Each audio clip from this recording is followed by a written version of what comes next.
化神期女主竟被筑基期的庶妹诬陷私通魔族，二人在宗祠对峙，全族上下无一人相信女主。最终，女主被未婚夫联手庶妹废去修为，扔进魔域，自生自灭。李七夜和尚书指尖还在微微发颤，男频伤脑子，女频伤肝，气死我了！化神期还能被人给欺负了。话音刚落，李七夜眼前一黑，再睁眼，他竟然穿成了女主。大家好，欢迎收看皮皮听书。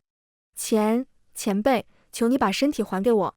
李七夜转头就看见一个小人模样的元神，眉眼清丽，气质温婉。李七夜挑眉，你就是苏青霞？是的。苏青霞大着胆子道，就算您是前辈，也要讲道理呀，怎么能随意占据他人肉身呢？李七夜撇撇嘴，蝼蚁才需要讲道理，你都叫青霞了，就不能霸气一点吗？苏青霞道，可是外面传来消息，说妹儿指控我勾结魔族，父亲让我去宗祠对峙，前辈不把肉身还给我，我就没办法自证清白了。李七夜当然知道这些剧情，问道，你们家有没有隐世不出的老怪物？苏青霞摇摇头。李七夜又问，那有没有云游四方或者被封印沉睡的老祖？苏青霞依旧摇头。李七夜再问，有没有谁拜入顶级仙门，有嚣张资本的？苏青霞歪着脑袋想了想，好像只有我。后来我用关系让我那个未婚夫也加入了宗门，除了我之外，全族修为最高的是结丹期老祖。李七夜忍不住道，那你有必要那么怕吗？还自证清白？苏青霞是青兰宗圣女，青兰宗是这片大陆上数一数二的存在。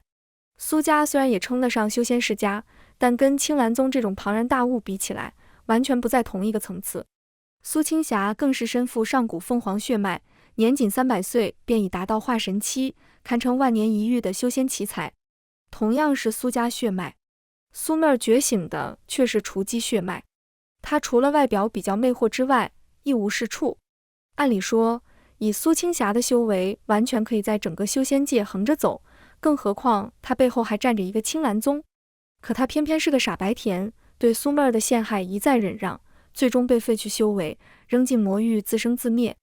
按照书里的设定，她会从魔域重生归来，通过智慧和谋略，一步步实现复仇大计，让族人看清楚苏妹儿的真实面目，最后才是手撕渣男，让未婚夫当众下跪认错，悔不当初。可这合理吗？完全不需要重生啊！重生后修为远不如前世，这都能复仇，那为什么不在前世就把这些事干了？不虐到死影响输出吗？急什么？我替你走一趟。李七夜语气淡然，眼底却藏着一丝冷意。他现在还不能把身体还给苏青霞，否则对方很可能会走之前的老路。苏青霞惊喜道，前辈，你要替我去自证清白吗？我不善财，就怕到时候说不清楚。有您在我就放心了。李七夜勾了勾唇角，好家伙，他还知道自己不善财，不过要让苏青霞失望了。他也不善财，化神期还需要什么财？穿越前差点被苏青霞气死，这下终于可以报仇了。就在他刚要动身的时候，屋外传来一名年轻女子的声音，苏青霞，家主有令，限你即刻前往宗祠，若再拖延，便按抗命论处。原著里，苏青霞没有耽搁1秒钟，自然就没有人过来催促。李七夜打开房门，看到一名身穿苏家统一服饰的女子站在门外，那女子模样不错，身边还跟着2个护卫。苏青霞看到她还挺紧张的，前辈，我们快去吧，别耽误了时辰。李七夜问道，她谁啊？你那么怕她干嘛？苏青霞道，她叫苏莹，向来跟苏妹儿走得很近，最近觉醒了血脉之力，更是嚣张到没边。哦，李七夜点了点头。书里对苏莹的介绍都是一笔带过的，连她觉醒的是什么血脉都没有说。面对催促，李七夜不耐烦道，催什么催？我有说不去吗？苏莹顿时一愣，旋即双手叉腰嚷道，苏青霞，别以为你觉醒了凤凰血脉就了不起，我告诉你，我也觉醒了长尾渊血脉，假以时日成就不比你差。李七夜眨巴着眼睛，有些没听明白，只好问苏青霞，长尾鸢是什么神兽？按理说，若非神兽血脉，苏莹不应该有这么足的底气才对。苏青霞解释道，是一种变异的鸳鸯，尾巴比较长。李七夜差点想骂人，那你忌惮它什么？别说苏莹，就是旁边的2个下人，看苏青霞的眼神都满是鄙夷，也不知道他们骄傲的资本是从哪儿来的。苏青霞的元神紧张道，前辈，他们是家族的执法护卫，不能得罪的。我们快走吧，免得被父亲责罚。责罚？李七夜挑了挑眉，他倒是很想知道对方会怎么责罚自己。苏莹见苏青霞站着不动，不满道，你这个死丫头，还愣在那里跟个木头似的干什么？耽误大家的时间，我让你吃不了兜着走。说着，他竟然伸手过来揪耳朵。苏青霞的元神下意识闭上眼睛，然而想象中的疼痛并没有到来，身体的控制权在李七夜这里。李七夜稳稳抓住苏莹的手腕，咧嘴一笑，有点意思。这个世界的人都这么自信的吗？化神期强者被人揪耳朵，这要是传出去，能被人笑话好几万年。苏莹使劲挣扎了一下，想抽回右手，却发现纹丝不动。2名护卫脸色一沉，一同声道，放肆！我们是奉长老之命前来，你敢不敬？不敬又如何？李七夜抬手就是一掌扇过去，没动用任何灵力，也没有碰到他们，就是单纯的掀起了一阵掌风。噗！2名护卫被扇得倒飞出去，重重撞在身后的大树上，鼻溢血。苏莹也被余波震得吐鲜血。苏青霞的元神在体内急得团团转，前辈，你打了执法护卫，长老们一定会生气的，他们会借机加重责罚，到时候恐怕……李七夜丝毫不惧，苏莹却还没有意识到问题的严重性，威胁道，你难道想造反不成？李七夜努努嘴，一个炼气1层，一个炼气2层，竟敢在我面前大呼小叫。说着，李七夜认真打量了一番苏莹，筑基期1层。哟，原来你都已经筑基了啊！李七夜都被吓了一跳，太低了，境界低到吓人。以苏青霞的修为，吐一唾沫都能把对方杀死。苏莹还以为在夸他，傲然道，不错，我已经是家族重点培养对象，就算你爹是家主，也要对我们执法护卫礼让3分，更何况是你。你打了他们，就相当于在打长老团的脸，现在跪下求他们原谅，或许还有转机。苏青霞弱弱地道，前辈，他说的有道理。2名护卫捂着胸站起来，表情都带着恨意，仿佛已经看到苏青霞下跪的场景。光下跪怎么够？还要给我们零食补偿。对，100枚下品零食，否则这件事没完。2人你一言我一语，把价格都开好了。李七夜问苏青霞，如果是你，你会怎么办？苏青霞歪着脑袋想了想，答道，尽量把赔偿的零食谈到50枚吧。毕竟我的零食都分给别人，自己也不怎么富裕。卧槽，这个答案是李七夜万万没想到的。等等，李七夜突然意识到一个问题，你一个化神期修士，拿不出100枚下品零食，你的零食都去哪儿了？苏青霞道，大部分都分给族人和青兰宗的弟子了，他们都说我已经是化神期的境界，存在多零食也没什么意义，不如分给他们。2名护卫双手一摊，拿零食来。李七夜目光一凝，身上突然爆发出一道强横的威压，砰砰，2人扑通一声跪倒在地上，膝盖将青石板都磕碎了。我已经给过你们机会了。李七夜的声音不带丝毫情绪。下一秒，2人的身体突然炸开，灰飞烟灭。苏莹看得目瞪呆，颤声道，你杀了他们？李七夜眸光一扫，淡淡地道，再说一句废话，我连你一块杀。现在带我去祠堂。苏莹思忖片刻，也觉得先到祠堂再说。现在跟苏青霞闹起来，她占不到什么便宜，到了祠堂就不一样了。你等着。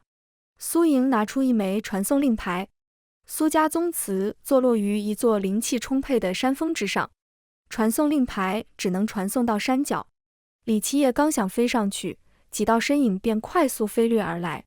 奉长老令，宗祠范围内禁止飞行，并且要进行搜身检查，以防魔族奸细混进来。为首的修士语气倨傲，他是苏妹儿的舔狗赵磊。苏妹儿有舔狗，其实一点也不奇怪。奇怪的是，苏青霞要给人当舔狗，几乎什么事情都听他那个未婚夫的。李七夜翻了白眼，我要是魔族奸细，就凭我化神期的修为，整个苏家有一个能活下来吗？赵磊不依不饶道，规矩就是规矩，就算你是化神期修士，也不能例外。苏青霞弱弱地道，前辈，他说的对，不过以前好像没有这个规矩。李七夜问道，什么时候立的规矩？我怎么都不知道。赵磊咧了咧嘴，不好意思，这是今天刚定的规矩。现在魔族太猖狂，不得不防啊。李七夜眯了眯双眼，这哪里是防魔族，分明是给他量身定制的规矩，或者说就是故意为难苏青霞。只是李七夜想不通，他们这样做的目的是什么？总不能是为了阻止苏青霞上山，然后说她不敢去祠堂当面对质吧？这一次苏青霞倒是机智，猜测道，前辈，我猜他们是故意阻挡我，想让我在这里耽搁时间，然后说我做贼心虚，不敢对峙。李七夜惊得下巴都掉了，还真是这样啊，难得这次苏青霞的智商没有掉线。苏青霞道，要不这样，我们就稍微忍耐配合一下，让他们的阴谋破产。李七夜顿时露出一副恨铁不成钢的表情，刚还夸他来着。不过也正常，女频修仙里面，别说区区300岁的角色，就是活了3000年、3万年的上神仙君、仙尊、神尊，哪个不是恋爱脑？有几个不是傻白甜？当然，男频修仙也好不到哪儿去。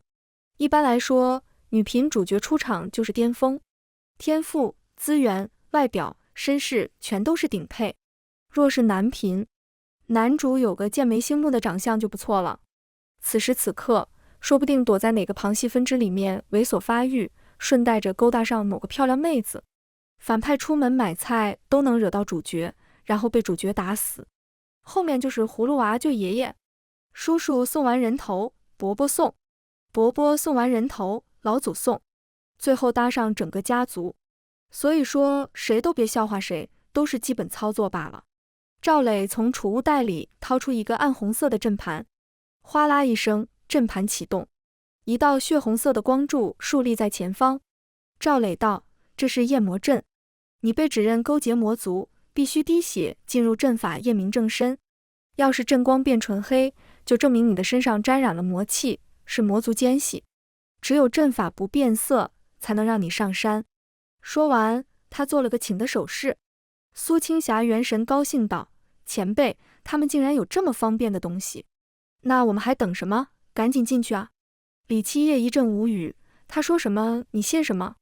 苏青霞这才谨慎起来，释放出一缕神识探查。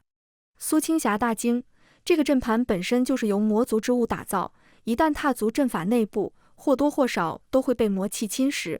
还好有前辈提醒，不然我到了宗祠可就真的说不清了。他们的心思好歹毒。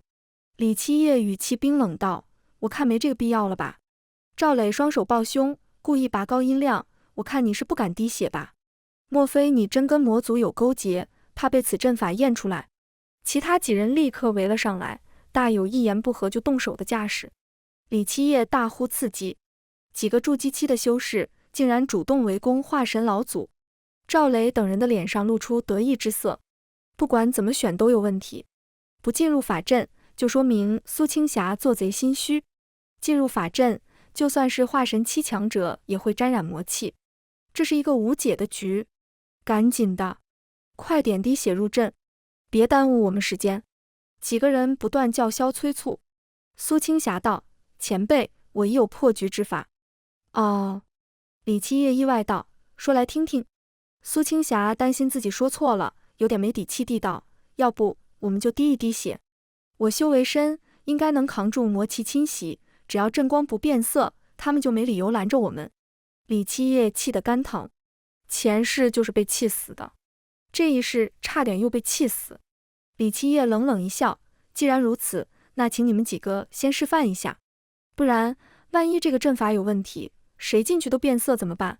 赵磊面色一黑，你什么意思？我们还会骗你不成？李七夜理所当然道，难道不是吗？既然不是，那你们先进。赵磊等人面面相觑，以他们对苏青霞的了解，这个计划是万无一失的。奇怪的是，今天苏青霞的脑子格外好使。赵磊等人当然不肯进阵，当即摆出强硬姿态，你不进阵，说明你心中有鬼。李七夜无奈摇头，我也给过你们一次机会了，是你们自己不珍惜。一旁的苏莹愣了愣，这话似曾相识。李七夜抬手对着阵法轻轻一指，轰！那阵法瞬间炸开，露出藏在里面的几缕魔气。李七夜面无表情地道，这个阵法里面为什么会藏着魔气？赵磊讪讪一笑，误会，我们也不知道为什么会这样。李七夜挑了挑眉，误会？赵磊连忙道，确实是误会，再说这个阵法罗盘也不是我们的，刚才多有得罪，还请见谅。李七夜再次抬手，赵磊等人下意识后退几步，你这是什么意思？我们都跟你道歉了，你还想怎么样？李七夜道，原谅你们是天道的事情，我的任务是送你们去见天道。话音刚落，一股霸道的能量将魔气拘禁过来，跟魔气解释去吧。李七夜大手一挥，魔气便朝着赵磊等人扑过去。逃！赵磊等人只剩下这么一个念头，可他们只有筑基期修为，怎么可能逃得过魔气侵蚀？现场发出阵阵惨叫。不出片刻，赵磊等人就在魔气的侵蚀下化为了累累白骨。你竟敢杀了他们！你当真不怕家主责罚吗？苏莹的声音都在颤抖。苏青霞也担忧道，前辈，赵磊他们相当于苏家的门客，杀2个护卫，这事还有的谈，杀死赵磊他们，这下麻烦大了。李七夜满不在乎道，我只不过是杀了几个魔族奸细而已，他们尸体上散发出来的魔气就是最好的证据。苏青霞整个人都呆住了，还能这样解释？他们能信吗？苏青霞还是很担忧。李七夜道，我管他们信不信，信我者生，不信者死。苏莹咽了咽水，道，我带你上山。李七夜道，不用了。说罢，他一脚踏出，周身泛起道道空间涟漪，旋即带着苏莹一起进入空间通道。李七夜对苏青霞元神说道，苏姑娘，答应我，待会儿硬气一点。好的，没问题。苏青霞咬牙答应下来。祠堂这边，苏妹儿正在积极游说，父亲，各位长老，我亲眼看见姐姐养了一只魔兽，平时就藏在储物空间里，她肯定已经和魔族有所勾结。李七夜和苏青霞在空间通道里听得清清楚楚。谁跟魔族勾结？李七夜在空间通道里喊了一声，把外面的人吓了一跳。祠堂内空间泛起涟漪，李七夜和苏莹旋即出现在祠堂，所有人的目光聚焦过来，家族里有头有脸的人都在这里。苏妹儿下意识指责道，谁允许你用空间法则上来的？你这是对祖宗不敬。一旁的中年男人皱了皱眉，威严道，妹儿说的没错，不过这次就算了，下不为例。他就是苏家家主苏礼，也是苏青霞和苏妹儿的父亲。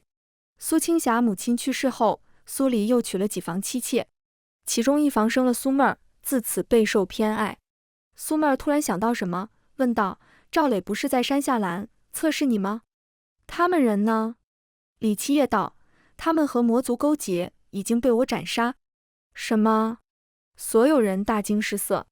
苏妹儿还不信，用询问的眼神看向苏莹。苏莹终于忍不住哭了出来，是真的。他疯了，他杀了所有找他的人，就连我都差点被杀。砰！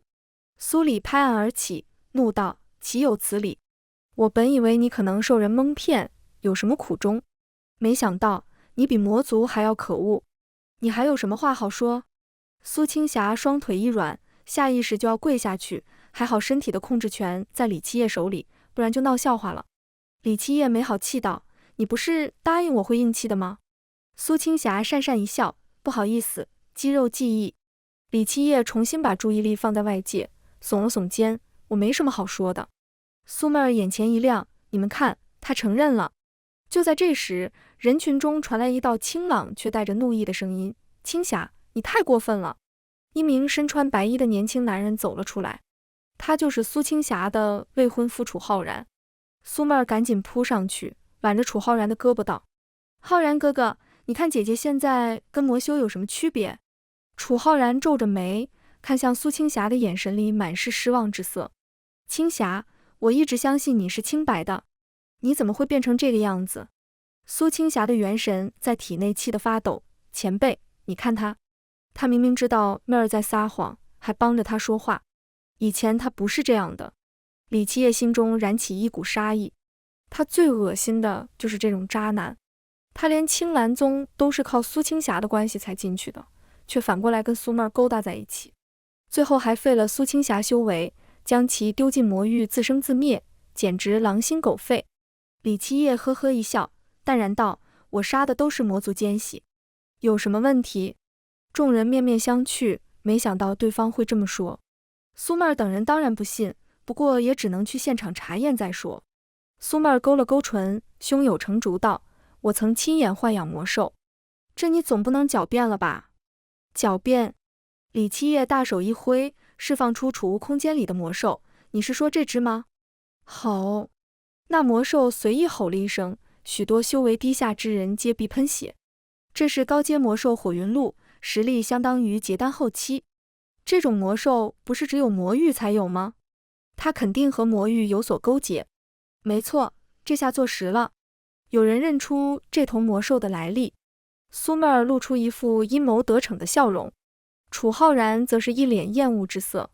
苏里无奈道：按照族规，废去修为，罚去撕过牙面壁50年。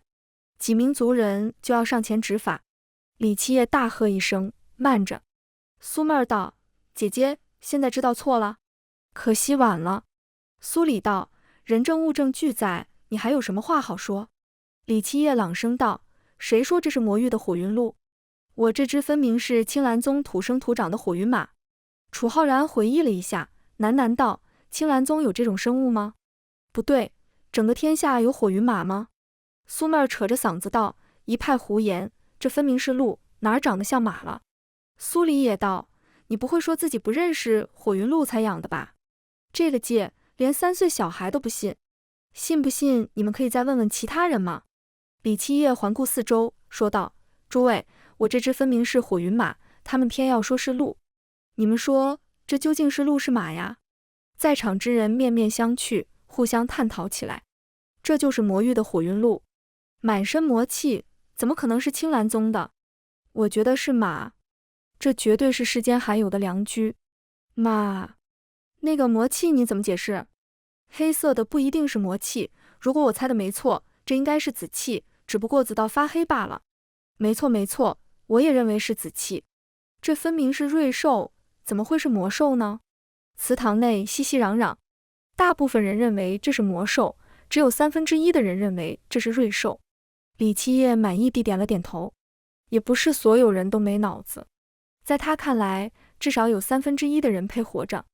李七夜问：选好了吗？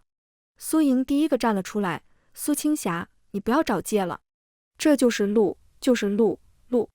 话没说完，李七夜眸光一闪，2道金光从眼中射出。苏莹惨叫一声，整个人不受控制地摔倒在地上。下一秒，他惊恐地发现自己的双腿消失了。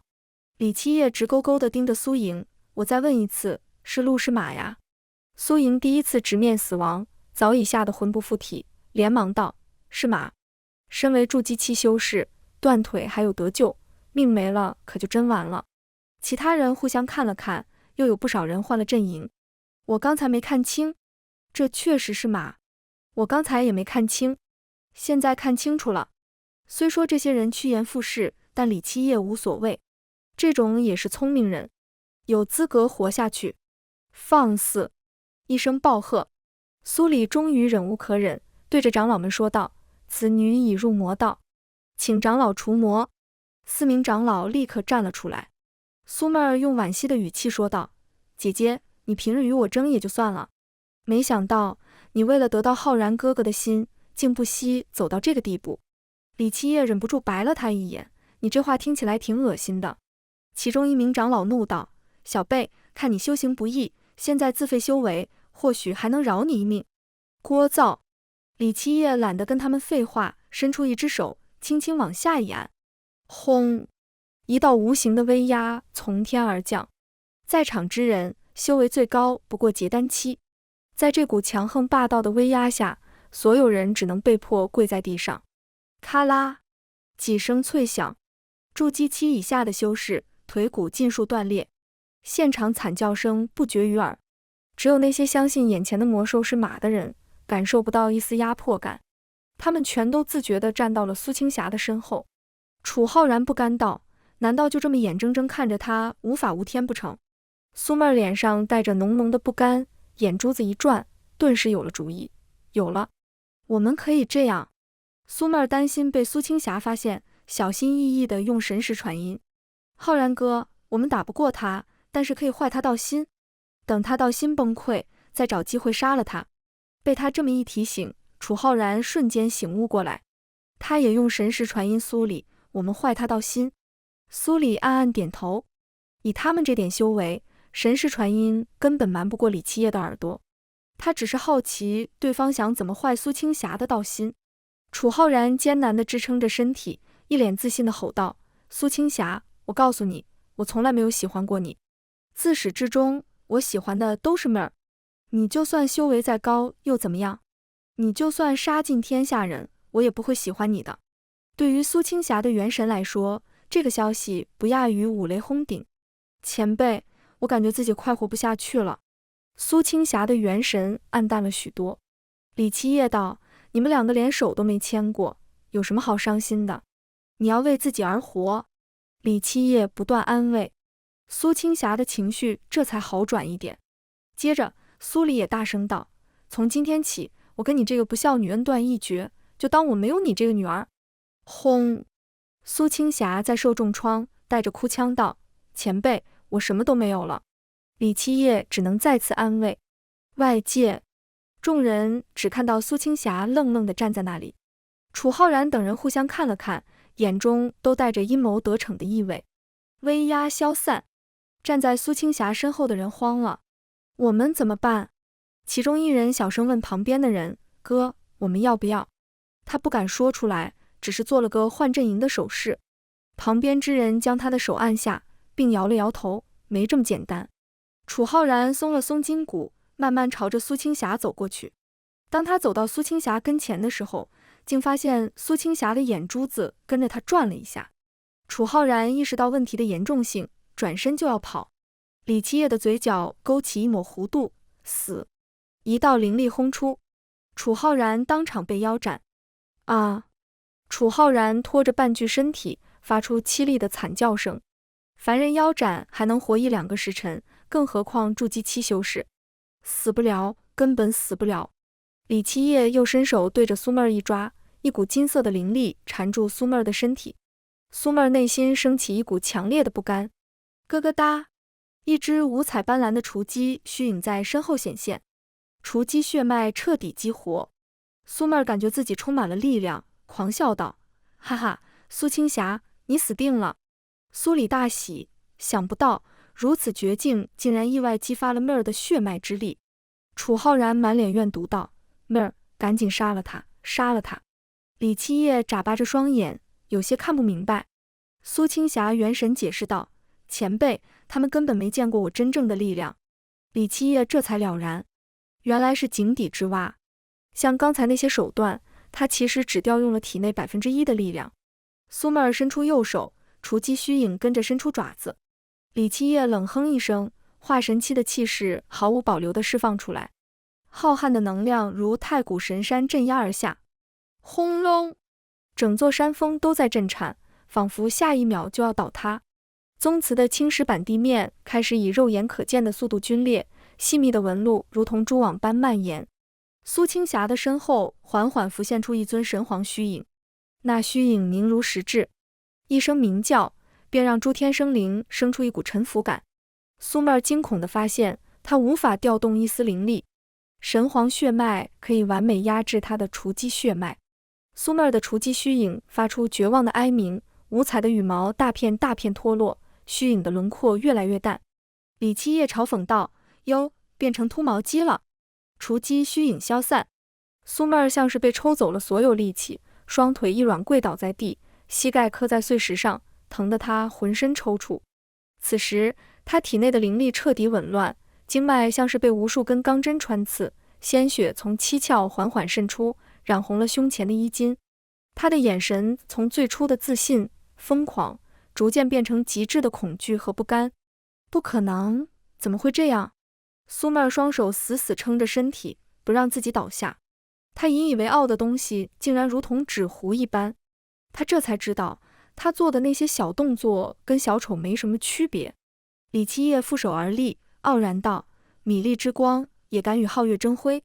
你们可以瞑目了。”苏青霞元神道：“前辈，你说的话都好有道理哦。等这件事结束，能不能也教教我？”李七夜自然答应。这时，楚浩然拖着半具身体爬到脚边，苦苦哀求：“青霞，我知道错了，我向你道歉。”说完，他指着苏妹儿道：“是他先勾引我的，都是他害的。你要杀就杀他好了。不管怎么说，我不仅是你的未婚夫，还是青兰宗弟子。”苏妹儿大怒：“楚浩然，你说的是人话吗？”楚浩然不提青兰宗还好，一提青兰宗，李七夜的怒火更甚。你连青兰宗都是靠我的关系进去的，竟然反过来害我！这些人里面，你最该死！话音未落，李七夜随意挥了一下衣袖，便将楚浩然击碎成了粉末。就在他想要对苏妹儿下手的时候，苏里大喝：“住手！她毕竟是你同父异母的妹妹啊！”苏青霞的元神没有说话，不过她现在和李七夜的意识相通，就算不说李七夜也能明白其中的意思。他也起了恻隐之心。李七夜转头对苏里说道：“从小到大，他陷害我多少次？你每次都帮他说话，这一次我赢了，你却让我放过他。若赢的人是他，你可知我会是怎样的结局？”这话也是对苏青霞说的。杀人者，人恒杀之。对方是冲着苏青霞的命来的，自然没有放过的道理。他抬头望着前方，那道仙兽却如同山岳般的身影，心中充满了前所未有的悔恨。若是他稍微公允一些，也不至于走到如今这般地步。最终，一切只能化作长叹。苏妹儿死了，几个带头的长老也死了。苏里苦涩道：“要杀我的话，你就动手吧。”苏青霞元神赶紧道：“前辈，能不能饶了我父亲？”李七夜倒是无所谓，反正该杀的都杀了。李七夜道：“以后堂前尽孝吧。堂前尽孝，屋后不相往来。以后明面上给个面子就行。”处理完家族的事情，李七夜正打算把身体还给苏青霞。就在这时，苏青霞身上的传讯灵符却响个不停。李七夜带着好奇心打开一看，竟然都是青兰宗弟子发过来的。“大师姐，我的灵石用完了，你快回来给我送一点灵石。”“大师姐，我那只900年的灵虫跑了，你赶紧帮我再抓一只1000年的。”“大师姐，我想要一门筑基功法，今天就要，快点。”“大师姐，我的丹药吃完了，限你3个时辰内回来，不然的话，我以后都不理你了。”李七夜嘴角一抽，连杂役弟子都敢命令你做事，是不是太过分了？苏青霞元神尴尬道：“我想着出门在外，要跟人搞好关系嘛。我们快点回去吧，不然要被他骂死了。”“好。”李七夜再次接管苏青霞的身体，旋即施展空间挪移神通，一步踏出，身影便出现在万丈之外。苏青霞道：“前辈这次答应的这么爽快，回去不会反过来骂他们吧？”李七夜嘿嘿一笑：“放心，我不可能骂他们。”说完，他在心里默默补了一句：“我只会把他们吊起来打。”100年后，一处酒肆内，扶桑修士杀进来了，大家快跑！无数男女皆仓皇逃窜。不多时，2个阵营的扶桑修士果然杀了进来。他们身穿统一的黑白服饰，见人就杀，男的杀了，女的全部留下。说罢，他们都看到了一名倚靠在柱子旁喝酒的红衣女子。那女子长相绝美，放在整个大陆也是数1数2的存在。此人正是苏青霞。所有扶桑修士都愣神片刻。白衣阵营这边，领头之人放声大笑：“哈哈，能得到这样的美人，真是不虚此行。黑衣阵营不甘示弱，也站出来一名领头之人，冷哼道：“其他的归你，这个归我。”白衣人自然不肯，你敢跟我争？黑衣人道：“怕你不成？”眼见二人就要动手，一双纤纤玉手突然挡在中间，二位何必伤了和气？我这里有3颗骰子，不如我们来玩一把，谁胜就听谁的，谁输谁死，敢不敢玩？说话之人便是苏青霞。白衣人道：“你不怕我们？”苏青霞淡淡一笑，没有回答。好，有胆魄，我赌了。白衣修士率先落座，随后看向黑衣修士，嘲讽道：“不敢可以退出。”黑衣修士看了眼手下，事到如今，他不答应都不行。他生怕对方偷袭，一只手紧紧握住武士刀，坐在旁边。苏青霞道：“好，我坐庄。”话音未落，苏青霞就摇起了骰子，砰！头中落在桌子上。苏青霞面无表情地说道：“二位，请吧。”黑衣修士道：“大。”白衣修士道：“小。”开！所有人的目光都落在桌子上。苏青霞缓缓掀开头中，赫然是3个6。苏青霞笑道：“不好意思，3个6，通杀。”黑衣修士和白衣修士相视一眼，以他们的修为，愣是听不出点数，这非常不合理。二人这才惊觉，眼前之人很可能并非凡人。这次就算了，下次我们再赌。黑衣修士抛下一句话，就打算起身离开。白衣修士也找了个理由。苏青霞眼神一冷：“二位莫非以为我说的话不算数？我说了，输者死。”黑衣修士和白衣修士同时出手，苏青霞伸手一指，灵力轰出，二人直接原地爆炸，魂飞魄散，彻底陨落。怪物，我们惹到了怪物！其余扶桑修士吓得四散而逃。苏青霞没打算放过他们，在他的杀意笼罩下，所有扶桑修士都无法挪动身躯。嘶！这一声几乎达到了言出法随的程度，没有动用灵力，敌人就这么悄无声息地躺了下去。苏青霞这才满意地离开。多谢上仙出手相救，敢问上仙名讳？无数村民跑出来谢恩。苏青霞拂袖大笑而去。寒江孤影，江湖故人，相逢何必曾相识。说罢，他一步踏出，身影便在100丈之外。村民们只能磕头谢恩。走到远处，苏青霞拍拍胸脯，喃喃道：“前辈教我的东西真好用。还有一句什么来着？天下风云出我辈，一入江湖岁月催。下次就用这个。”全文完，皮皮听书感谢您的观看，每天上新精彩小说，喜欢就订阅吧。